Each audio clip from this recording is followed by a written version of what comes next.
Bigyan mo kung kanin, maisda ako. Mm. Kamayin mo na lang. Ayun, nagkainan na po kami dito sa sasakyan. Tingnan nyo po, oh, mga gutom na kami. Pero nandito pa rin po kami sa kalalabas lang namin sa grocery store. Ayan po yung grocery store. Ayan. Kanin ka, day. Ayan. Kanin nga. Pero nandito po kami sa parking lot at nagkakainan. Ayan po ang aking in-order. Ay, ang dami.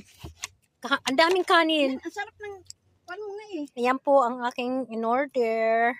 Chicken mayo rice cup.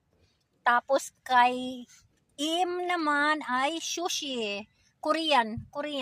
Tapos kay Vicky smoked fish with rice and puto. May ano to, malagkit na kanin.